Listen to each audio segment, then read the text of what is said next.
happened only moments ago, and already the footage is spreading like wildfire across the nation. Keir Starmer stepped out of the black ministerial car, expecting a routine briefing. Yet what greeted him outside Downing Street was unlike anything Britain has witnessed in years. A crowd that began as a handful of frustrated citizens swelled into hundreds within minutes, boiling over into pure fury. They surged forward, shouting one word that sliced through the cold November air like a blade. Traitor! The accusation echoed against the iron gates, bounced through the heavy security cordon and landed directly on the shoulders of the Prime Minister, who has spent months insisting he still commands the trust of the British people. Police officers locked arms. Barriers shook. Reporters froze. And for the first time in months, Starmer's expression cracked, revealing a flicker of panic he could no longer hide, because this wasn't just a protest. This was an eruption, a public rejection of a leader accused of drifting too far from the promises he once made, accused of turning his back on the very people he vowed to serve within minutes. The footage stormed across social media. Millions watched as Starmer was drowned out by the overwhelming chorus of betrayal. Comment sections exploded. Newsrooms jolted into emergency broadcasts. Even senior Labour MPs privately admitted they had never seen the public mood turn this quickly, this brutally, this personally against their own Prime Minister inside Downing Street. Advisors reportedly scrambled as messages from cabinet ministers poured in, some urging calm, others warning that this is no longer just a protest but a symbol of a deeper fracture. Tearing through the country, rumours spread that several ministers had already drafted statements, prepared to distance themselves if the unrest grows. And behind it all lies a question the government refuses to address. What triggered this sudden eruption of nationwide anger? It began with whispers of a leaked plan, a secret policy that was never meant to reach the public.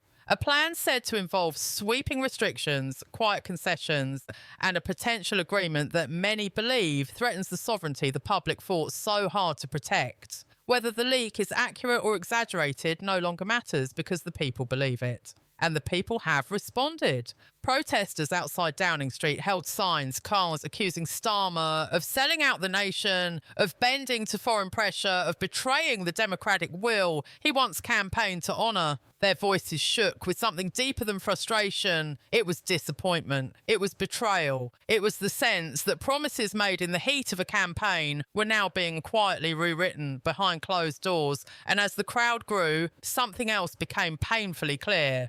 This was not a fringe gathering. This was Britain's boiling point, captured live, and no amount of political spin could silence the fury rising from the streets. Inside Westminster, panic spread like smoke through the corridors. MPs reported frantic conversations, messages pinging from one side of Parliament to the other as staffers asked the same urgent question. Has the public lost trust completely? Security teams were placed on standby. Advisors warned that if more details of the leaked plan emerge, the protests could escalate nationwide. And somewhere in the midst of this unfolding chaos, whispers began circulating that even Buckingham Palace had taken notice. King Charles, who has remained publicly neutral, was reportedly briefed on the unrest, informed that the Prime Minister was facing the most hostile public reaction of his leadership. Whether the palace will intervene or remain silent is unknown, but the symbolism alone, having to brief the monarch on public fury, marks a moment that will not be forgotten easily. As dusk settled over London, the crowd only grew louder. Every chant, every shout, every raised sign delivered the same unmistakable message: the people feel betrayed and they will no longer be silent. Starmer stood behind the Downing Street door, trapped between an angry nation outside and a fractured cabinet inside. And for the first time in his tenure, he seemed visibly unsure about the future. Because the question now is not whether the protests will fade, it's whether this moment marks the beginning of something far larger, something that could shatter the fragile political order Britain has been clinging to. As the night deepened over London, the fury outside Downing Street refused to fade. becoming a restless storm that insiders feared could ignite something far beyond a single protest. Section 2 begins at the very heart of that storm, inside the sealed-off government rooms where the panic was no longer whispered but openly admitted. Senior advisors moved like shadows, voices sharp, movements frantic, as updates poured in from intelligence briefings and police units stationed across the city. Reports showed smaller protests breaking out in Manchester, Birmingham and Newcastle. Different voices, same word, traitor.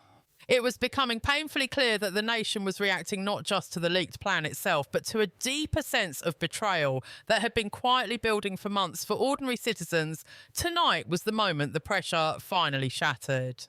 And for the government, it was the moment where every mistake, every broken promise, every quiet compromise came crashing to the surface. Inside the war room, Starmer tried to maintain a calm veneer.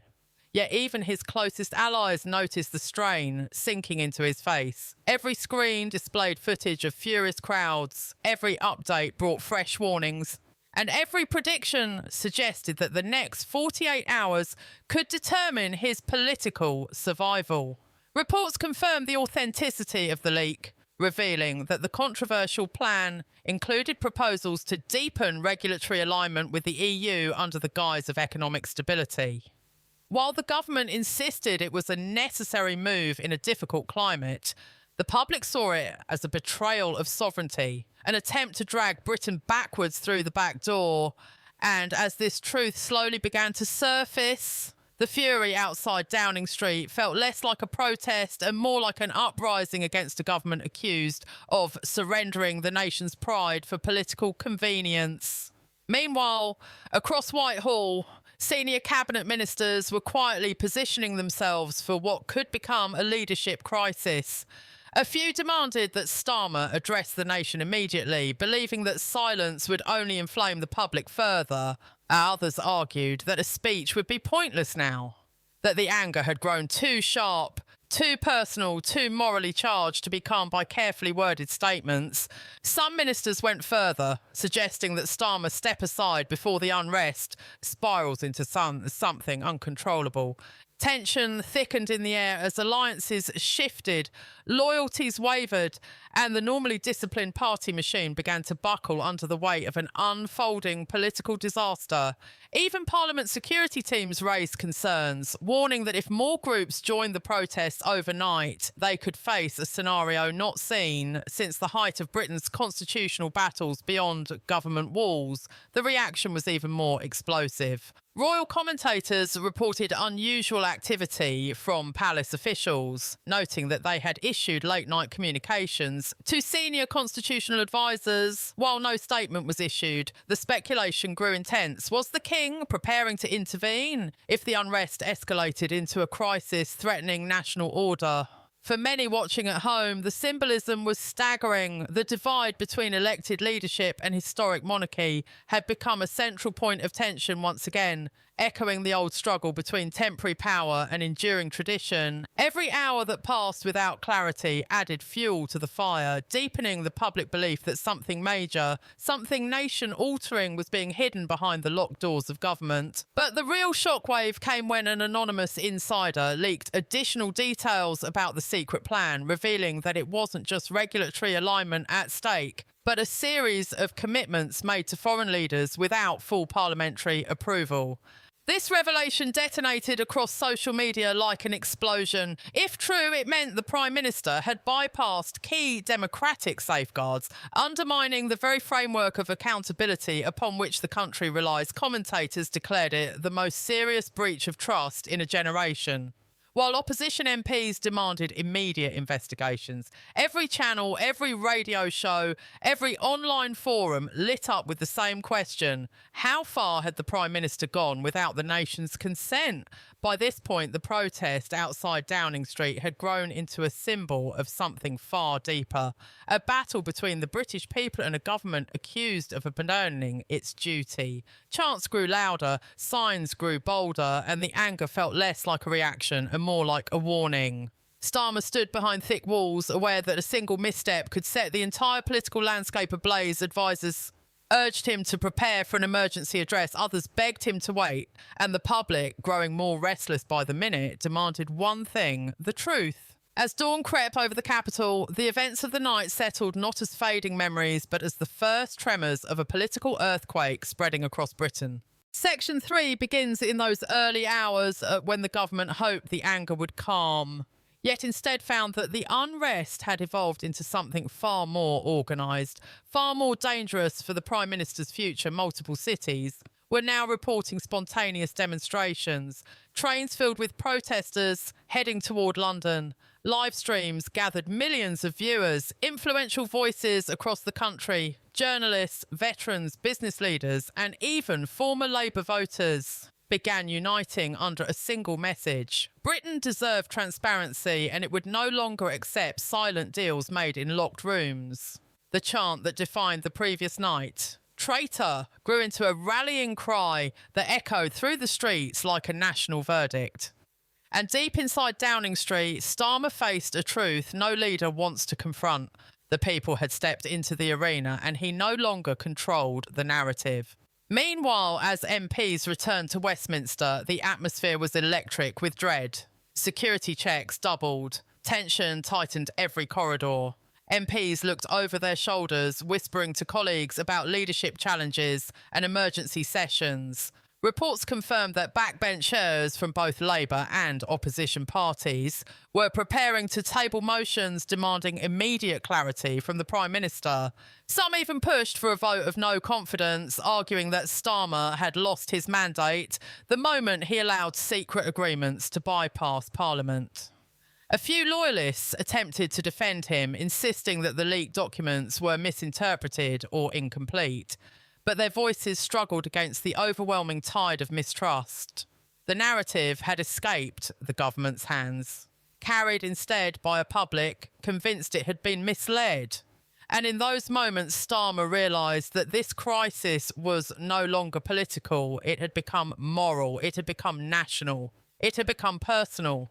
Across the nation, families discussed the events over breakfast, shaking their heads at footage of the Prime Minister being drowned out by protesters. Schools buzzed with students debating whether a leader who once promised honesty had secretly crossed a line. Taxi drivers, shop owners, factory workers, ordinary citizens who rarely agreed on politics were suddenly united in the same conversation, the same frustration, the same disbelief.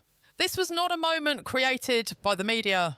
It was created by the people themselves, a collective recognition that the trust between government and public had been severed. Even long-time Labour supporters admitted they felt betrayed, wrestling with the painful realisation that the leader they believed in might have traded transparency for silence and sovereignty for strategy. The emotional impact spread quickly, leaving the entire country feeling unsteady, uncertain, and deeply suspicious of what else might be hidden behind political curtains. Inside Downing Street, Starmer met with a shrinking circle of advisers. Some urged him to step aside for the good of the country. Others pushed him to fight back, claiming he could still salvage his authority with a bold national address. But the fear was clear in every one of them. They knew that even if Starmer delivered a speech, even if he defended himself, the public might not listen, not because they were unwilling, but because they no longer believed. And belief is the foundation of leadership. Once lost, it's almost impossible to recover. Messages from foreign diplomats added another layer of pressure. Allies expressed concern about stability. International markets reacted nervously, and the lingering tension between Parliament and the monarchy grew heavier as rumours circulated that the King's senior advisers were preparing for the possibility of a constitutional fallout. By mid-morning, the final blow came when a high-ranking civil servant, frustrated with the government's silence, leaked a full summary of the controversial agreement.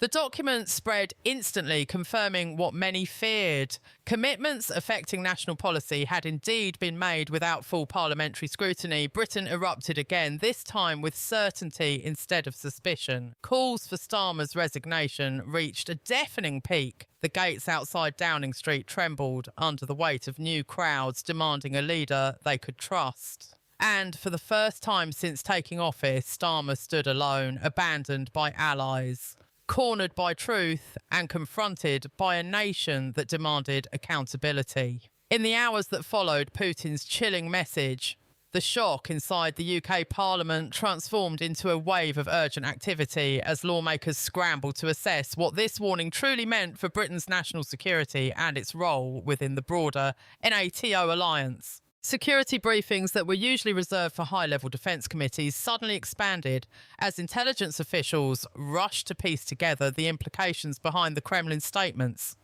For many MPs, the fear wasn't just about the military risk, it was about the political earthquake now shaking the very foundations of Westminster ministers, began reviewing contingency plans, updating threat assessments, and quietly preparing for scenarios that Britain had hoped never to face. Meanwhile, officials from MI5 and MI6 circulated confidential memos that hinted at a rapidly evolving geopolitical landscape, suggesting that Russia's move was not spontaneous but part of a calculated strategy aimed at destabilising the UK at a crucial moment. As tensions rose inside Parliament, NATO leaders in Brussels initiated emergency consultations, clearly rattled by the severity of the Kremlin's posture. It became immediately clear that this wasn't just a warning directed at the UK, it was a message aimed at the entire Western alliance. Diplomats, military chiefs and intelligence officers began coordinating around the clock, analysing satellite data, communications intercepts and troop movements near Russia's borders. For the first time in years, NATO's strategic command centres moved into heightened readiness, reviewing every possible outcome from cyber attacks on British infrastructure to escalations in Eastern Europe. Behind closed doors, the allied nations pressed Britain for clarity. What triggered the warning? How would London respond? And most importantly, could this spark a chain of events that none of them were prepared for? Back in London, the British public only sensed fragments of the truth as headlines exploded across every major news outlet.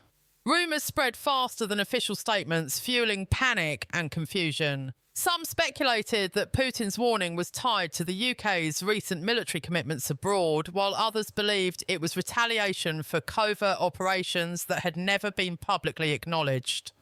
Regardless of the cause, one thing became undeniable. Britain now stood at the centre of a global confrontation that could reshape the next decade. The gravity of the situation pressed down on Prime Minister, MPs and defence officials alike as they navigated the most unpredictable international threat the country had faced in years. The question no one could yet answer was whether this confrontation would remain a war of words or evolve into something far more dangerous.